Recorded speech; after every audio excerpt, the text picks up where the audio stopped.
Perkenalkan, kami dari podcast Uniska Agroteknologi Uniska TV. Ini kita akan wawancara salah satu mahasiswa yang PKL di Balai Karantina Surabaya. Kita ingin tahu kesannya selama PKL di Balai Karantina itu seperti apa. Dan kita perkenalkan, ini Pak Is Abrar, semester 6 ya, agroteknologi semester 6. Mungkin yang bisa disampaikan apa dari PKL kemarin. Terima kasih Pak Imam waktunya. Jadi kemarin kami PKL di Balai Karantina Hewan Ikan dan Tumbuhan Jawa Timur selama kurang lebih 3 bulan, mulai dari Mei, Juni. Iya. Itu di sana kita lebih difokuskan ke laboratorium. Jadi mulai dari pengecekan administrasi untuk pendaftaran kekarantinaan, terus pengujian benih itu mengandung bakteri ataupun OPTK yang terbawa dari proses impor atau ekspor, terus kemudian atau pengiriman antar pulau. Terus untuk kesannya sangat menarik Pak Imam di sana, karena lagi meskipun beda jurusan ya, kan harusnya kalau di Balai Karantina itu kan UPTK jurusan hama penyakit ya. Tapi alhamdulillah agroteknologi Uniska bisa mengikuti Pak di sana, Pak. Jadi nggak terlalu jumlah lah ketika dikasih tugas apa, alatnya kita juga sudah tahu, terus caranya kita sudah kita praktekkan di laboratorium Uniska di sini sendiri. Jadi kita di sana nggak begitu kaget, meskipun seharusnya ketika di Balai Karantina itu jurusannya adalah APT. Oh iya. Kemarin PKL-nya topiknya tentang apa? Topiknya saya tentang deteksi bakteri. Deteksi bakteri pada komoditas apa? Komoditas kemarin apa Pak ya? Lupa saya. Tomat ya? Tomat impor asal India. Terus yang ditemukan apa? Kemarin ada nggak OPTK? Negatif semua Pak. Berarti kalau negatif itu boleh masuk? Boleh. Masuk. Lama pengerjaannya berapa lama kalau kita melakukan pengujian? Minimal 2 minggu Pak. 2 minggu. Itu yang resikonya menengah ke atas. Kalau resikonya menengah ke bawah itu cukup sehari bisa selesai. Yang menengah ke bawah itu contohnya kayak ini Pak, yang dikonsumsi, biji-bijian yang konsumsi kayak kedelai, meskipun dia mengandung BTK itu tetap boleh dimasukkan, dan untuk pengurusannya cuma 1 hari karena langsung dikonsumsi, bukan untuk benih. Terus kalau selain PKL ada lagi nggak kegiatan yang lain, misalnya materi kuliah penyerta? Ada Pak, kemarin saya mengikuti mata kuliah penyerta epidemiologi dan peramalan hama, kemudian pestisida nabati, kemudian pengendalian hama gudang, dan yang satu leadership Pak.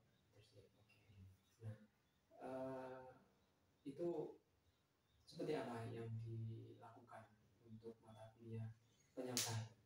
Untuk mata kuliah penyerta kita kuliah secara online, kemudian kita praktekkan dari apa yang telah disampaikan dari dosen, kemudian ada tugas mini riset untuk mata kuliah penunjang PKL.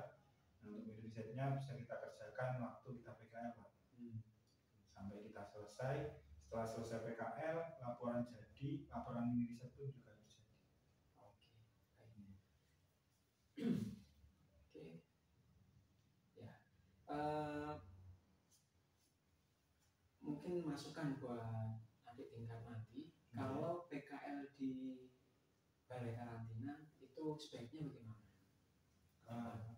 Ke depan sebaiknya lebih dipersiapkan lagi untuk mempelajari terlebih dahulu tentang cara kerja alat-alatnya, terus bagaimana sistem karantina itu dijalankan di Indonesia.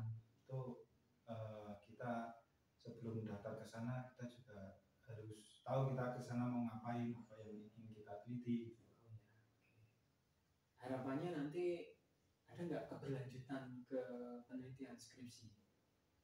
Atau hanya fokus kita ikut kegiatan saja di karantina, atau nanti ada tindak lanjut ke tugas akhir?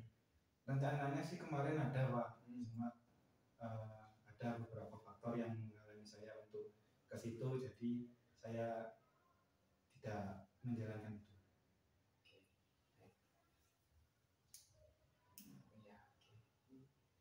Selesai untuk PKL-nya. Sekarang apa namanya? Skripsi. Nah, skripsi yang diangkat dari saudara Faiz tentang apa? Ini tentang ini Pak, pemulihan tanaman. Jadi di sini kami meneliti tentang uji kebenaran S1 dari hasil persilangan antara dua tetua kecipir. Tanamannya kecipir ya? Iya, tanaman kecipir. Yang diamati apa nanti? Kira-kira? Yang diamati yang tentunya morfologi tanamannya, terus potensinya, terus selain itu juga ininya, rasanya juga, tekstur dari kecipir itu sendiri, apakah dari persilangan tersebut nanti menghasilkan kecipir yang memiliki tekstur yang renyah, yang disukai banyak masyarakat itu. Dan juga diharapkan hasil persilangannya nanti menghasilkan kecipir yang cepat panen, terus menghasilkan buah yang banyak. Untuk uji morfologi apa yang diamati? Variabel pengamatannya apa? Daun, Jumlah daun, terus batang, warna batang, terus bentuk bunga, terus buah, itu Pak. Bunganya kecil berapa kira-kira? Warnanya apa? Warnanya ungu Pak. Ungu. Ya, kayak ungu terang. Cocok buat Kota Kediri kan identik warna ungu. Kemudian, nah ini kok tertarik di tanaman kecipir kenapa? Padahal kan kita tahu tanaman kecipir itu bukan komoditas utama ya. Dan biasanya kalau untuk konsumsi ke sayur-sayuran, untuk pecel misalnya. Nah, ini apa yang mendorong melatar belakangi saudara Faiz tertarik untuk penelitian tanaman kecipir? Alasan kami untuk melakukan penelitian itu karena kecipir mengandung banyak kandungan protein, karbohidrat, dan juga dapat memperbaiki gizi masyarakat. Kan di sini banyak sekarang permasalahannya itu stunting. Nah, kecipir itu bisa untuk menjadi salah satu solusi untuk memecahkan masalah itu. Nah, itu umur panennya berapa kecipir? Umur panennya sama seperti sayur kacang-kacangan Pak, mulai 75 hari mungkin. 75 SD. Oke. Itu sudah siap panen 75 SD ya? Ya, siap konsumsi.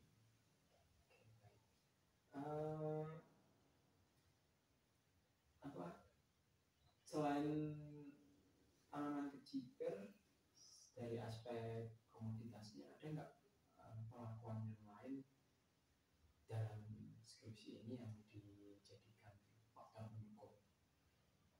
Tidak ada sih Pak, cuma persilangan gitu. Persilangan ya, fokus di pemeliharaan tanaman ya.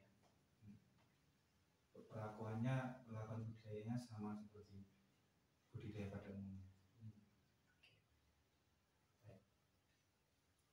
Ya, itu dari aspek skripsi, saudara Faiz meneliti tentang tanaman kecipir.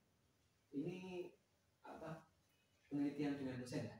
Iya, dengan dosen. Jadi di UNISKA itu ada penelitian mandiri, ada penelitian dengan dosen yang berkaitan dengan hibah, dan hibah internal maupun eksternal. Jadi mahasiswa dilibatkan dalam penelitian tersebut. Gitu. Oke. Sekarang ke pengalaman organisasi. Selama kuliah di Universitas Islam Kediri, pengalaman organisasi Faiz seperti apa yang sudah dilakukan mulai awal?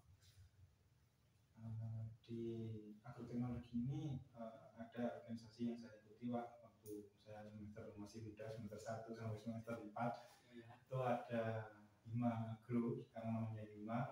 Waktu saya masih jadi pengurus kemarin namanya AMG jurusan. Terus pas waktu Musma kita sepakat untuk mengganti nama menjadi Hima karena jurusan itu katanya di sini prodi ya Pak, adanya prodi ya kan, itu kita sepakat untuk ganti nama juga untuk relevansinya atau sinkronnya dengan prodi ya. Terus banyak sih pengalaman yang saya dapatkan di Hima. Selain kita bisa melatih komunikasi dengan orang-orang yang mungkin sedikit, kalau kita tidak belajar dari sekarang mungkin sedikit gugup Pak ya. Kayak menghadap kaprodi, menghadap dekan, itu kan perlu mental yang cukup baiklah. Nah dari Hima itu tadi saya belajar untuk melatih mental itu. Ya awal-awal nggak berani Pak, pertama takut karena saya juga nggak ada pengalaman kan sebelumnya. Tapi alhamdulillah dengan bergabung di Hima saya mendapat pengalaman yang sangat berarti, sehingga saya bisa lebih dekat dengan dosen, bisa kesana kesini ikut pengabdian, terus ikut juga proyek dosen, dan ini sangat membantu saya. Jadi ada nilai tambah ya dari ikut organisasi. Kemarin di organisasi Hima agroteknologi itu menjabat sebagai apa? Menjabat alhamdulillah sebagai ketua umum. Periode berapa? 2022-2023.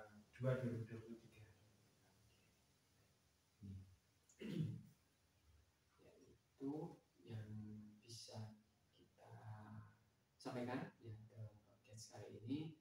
Ikuti terus podcast kami di channel YouTube Agroteknologi Universitas. Ya, terima kasih Saudara Faiz sudah berkenan untuk mengikuti podcast prodi agroteknologi, dan ilmu informasi maupun apapun pengalamannya selama kuliah, begitu PKL, organisasi dan penelitian, itu bisa bermanfaat bagi adik-adik tingkat yang mendatang. Dan itu terima kasih. Wassalamualaikum warahmatullahi wabarakatuh.